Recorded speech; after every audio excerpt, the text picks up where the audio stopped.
अस्सलाम वालेकुम dear students. फिर से आपका खुश आमदीद जोग्राफ़ी की क्लास में, जो कि ऑलरेडी हमने चैप्टर 1 जोग्राफ़ी का उठाया था, दैट इज़ आवर एनवायरनमेंट। और इसका जो पहला टॉपिक्स है, एक दो वो हमने टच किए। That is first of all we should have knowledge about the environment. Environment क्या होता है? तो जो हमने कहा कि अगर हम देखेंगे simply, in simple words, environment simply means our surroundings. तो सराउंडिंग्स में नेचर भी आता है, प्लेस भी आता है, पीपल भी आते हैं, थिंग्स भी आते हैं। तो जो भी इस लिविंग ऑर्गेनिज्म के आसपास पाया जाए वो सराउंडिंग कहलाता है, और यही हमारा एनवायरनमेंट होता है। उसके बाद हमने कहा था कि ये एनवायरनमेंट जो है, इसके 3 कंपोनेंट्स होते हैं: natural environment, human environment and human made environment. तो नेचुरल एनवायरनमेंट जो है, ये वो एनवायरनमेंट होता है जो कि कुदरती तौर पे पाया जाता है हमारे आसपास, like land, water, air, plants, animals. ये सब जो कि कुदरती तौर पे, जिसमें इंसान का कोई हाथ नहीं होता है, तो ये नेचुरल एनवायरनमेंट में आता है। तो यहाँ पे आप समझ सकते हो बेहतरीन तरीके से कंपोनेंट्स ऑफ एनवायरनमेंट को।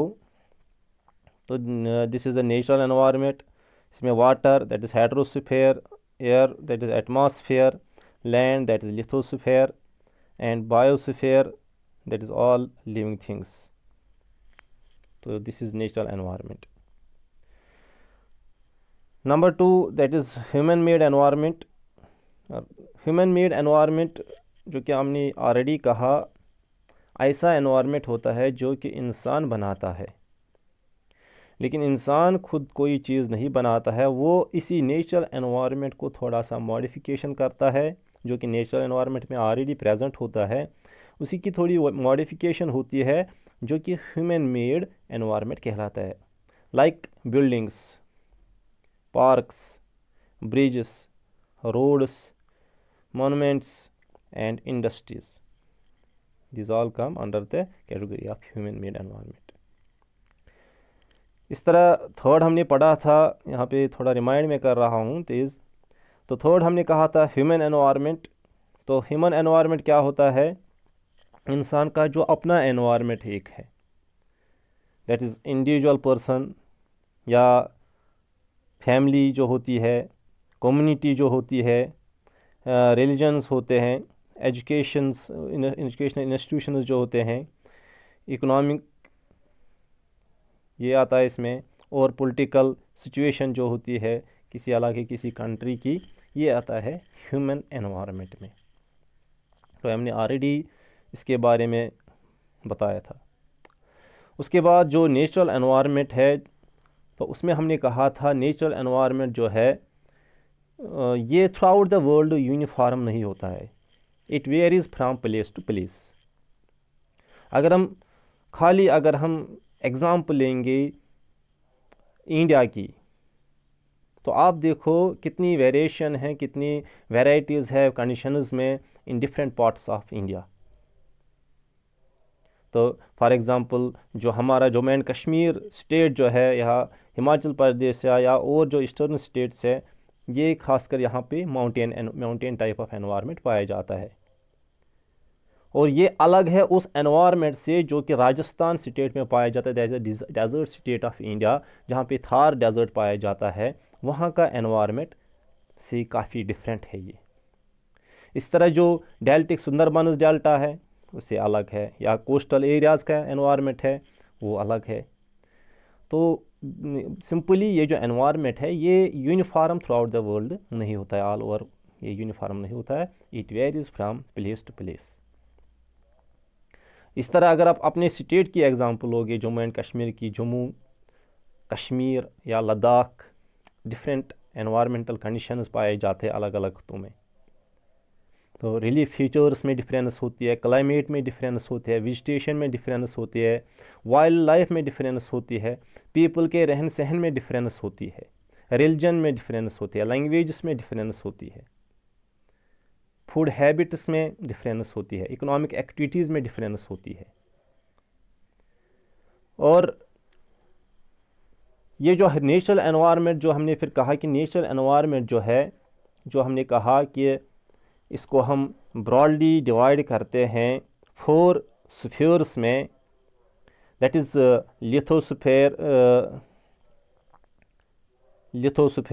Hydrosphere, atmosphere and biosphere. तो आज हम इंशाल्लाह यही कंटिन्यू करेंगे लिथोस्फीयर, लिथोस्फीयर, एटमॉस्फेयर, हाइड्रोस्फीयर और बायोस्फीयर के बारे में। तो लिथोस्फीयर अगर आप देखेंगे, ये वो लेयर होती है जो कि बनी होती है, अर्थ की वो लेयर होती है जो रॉक से बनी होती है, रॉक मटेरियल से बनी होती है। और ये continents as well as ocean basins में पाई जाती है। और अगर आप देखेंगे, ये जो थिकनेस है, ये जो लिथोस्फीयर है, इसकी जो एवरेज थिकनेस होती है that's about 100 kilometres. Average thickness जो लिथोस्फीयर है, इसकी एवरेज थिकनेस अगर आप देखोगे वो 100 किलोमीटर्स होती है, नियर अबाउट 100 किलोमीटर्स। और ये जो लिथोस्फीयर है, इसमें जो ज़्यादातर जो मिनरल्स खासकर इसमें पाए जाते हैं, ये रिच किस में होता है, that is silica and aluminium, silica and aluminium. और इस वजह से, क्योंकि सिलिका की सिंबल है SI, एल्यूमिनियम की AL, इस वजह से इस लेयर को कहा जाता है SIAL, सेल। सेल भी कहा जाता है इस लेयर को, लिथोस्फीयर को। तो ये सेल जो है, ये खासकर वो सेल जो कॉन्टिनेंटल लिथोस्फीयर जो होता है, उसको हम, उसमें ज़्यादातर होता है सिलिका और एल्यूमिनियम, उसको सेल कहते हैं।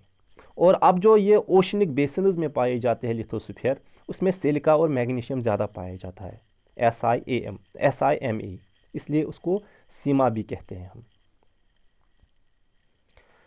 और ये जो लिथोस्फीयर है, it is the sphere which provides us land.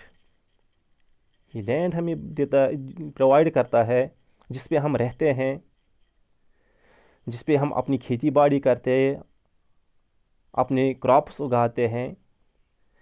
इसी से हमें सॉइल फराहम होती है जिसमें सारे प्लांट्स या क्रॉप्स उगते हैं। तो it is a source of mineral wealth also. तो ये काफ़ी इम्पॉर्टेंट है हमारे लिए। तो this was lithosphere. These are also called domains of the earth. Number 2 हमने पढ़ा था कि हाइड्रोस्फीयर। तो it is that domain, it is a domain of water, और it is that domain of earth which consist of water. तो जितने भी water bodies होती है, like rivers, lakes, seize, oceans extra, ये सारे हाइड्रोस्फीयर में आते हैं। चूँकि आपको पता है जो अर्थ की सरफेस है, it is mostly covered by water. Near about 71% of the earth's surface is covered by water. ये आपको ऑलरेडी लोअर क्लासेस में भी पढ़ा है। और ये जो कॉन्टिनेंट्स होते हैं, there are 7 continents in the world: Asia, Africa, North America, South America, Europe, Australia and Antarctica. These are like the islands, vast islands which are floating in the oceans. और अगर आप देखेंगे, ये जो वाटर है, it supports all forms of life on the earth. तो ये काफ़ी ज़रूरी है water for the survival of life on the earth's surface. It is very crucial for our survival. और खाली हमारे लिए नहीं, बल्कि जो हमारा क्लाइमेटिक कंडीशंस पाए जाते हैं, खासकर कोस्ट्स के आसपास, वहाँ पे इसका काफ़ी ज़्यादा असर रहता है फॉर द क्लाइमेटिक कंडीशंस, जो आपने पढ़ा होगा लैंड ब्रिज और सी ब्रिज के बारे में। और ये जो ओशंस होते हैं, ये हमें, इससे भी हमें काफ़ी ज़्यादा वैराइटीज़ ऑफ फूड हम इससे हासिल करते हैं, बहुत सारे मिनरल्स निकलते हैं इससे। और इवन जो सी बेड होता है, डिपॉजिट्स ऑफ मिनरल्स, ऑयल या gas, they are also found in these oceans. तो ये भी हमारे लिए काफ़ी ज़रूरी है। Number third, that is the atmosphere. The atmosphere is a thin layer of earth that surrounds the earth.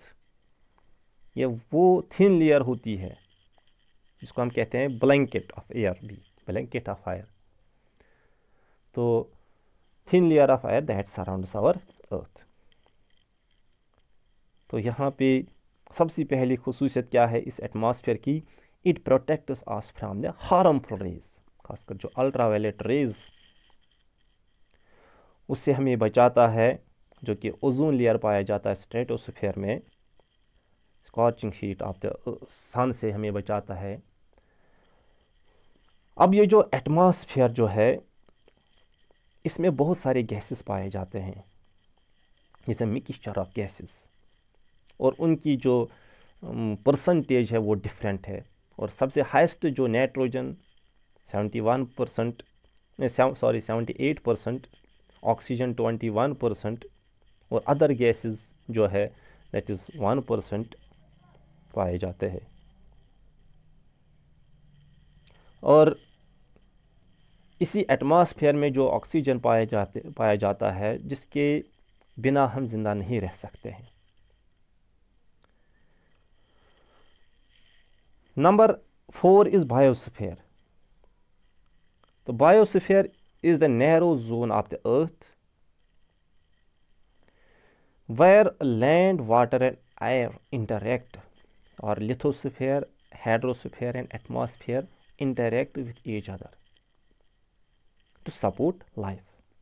क्योंकि जो पहले 3 स्फीयर्स हमने पढ़े, लिथोस्फीयर, हाइड्रोस्फीयर एंड एटमॉस्फेयर, तो ये जो 3 स्फीयर्स है, जब ये 3 स्फीयर्स पाए जाएंगे तभी लाइफ पॉसिबल है। जब इनकी आपस में इंटरेक्शन होगी तभी लाइफ पॉसिबल है।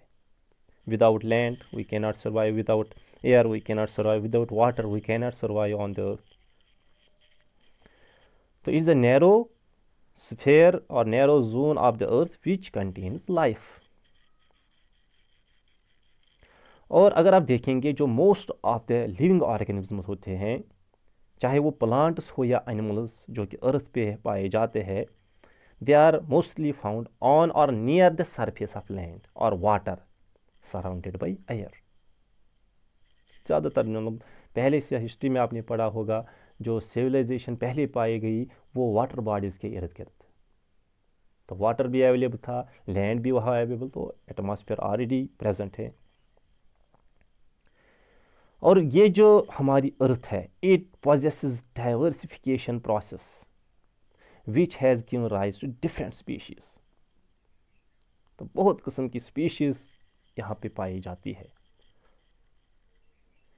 और ये जो वाइड रेंज ऑफ स्पीशीज़ होती है, ये जो थ्रू आउट द वर्ल्ड, जो कि कुदरत ने, अल्लाह ताला ने बहुत सारे ज़ुरियात पैदा किए हैं, तो इसको हम क्या कहते हैं? बायोडाइवर्सिटी। ये जो बायोस्फीयर में डिफरेंट टाइप्स ऑफ लाइफ्स पाए जाते हैं, डिफरेंट टाइप्स ऑफ स्पीशीज़ पाए जाते हैं, wide range of species, this is known as biodiversity. और इस बायोडाइवर्सिटी में जो इंसान है, ये एक अहम पार्ट है इसका, क्योंकि इंसान जो है, इसमें वो कैपेबिलिटी है कि ये it influencing and changing their environment through their activities.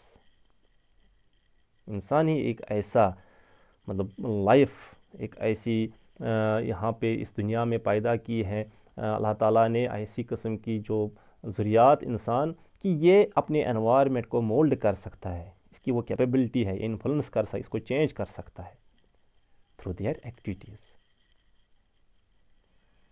और क्योंकि दिन ब दिन अब ज़्यादा से ज़्यादा पोल्यूशन भी बढ़ रहा है इंसान की वजह से, और इसका असर हमारे एनवायरनमेंट पे भी बढ़ता रहता है। अब जो इकोसिस्टम होता है, व्हाट इज़ एन इकोसिस्टम, तो इंशाल्लाह हम ये नेक्स्ट क्लास में पढ़ेंगे। आज इतना ही पढ़ेंगे। उम्मीद है आप सबको समझ आया होगा। खुदा हाफिज़।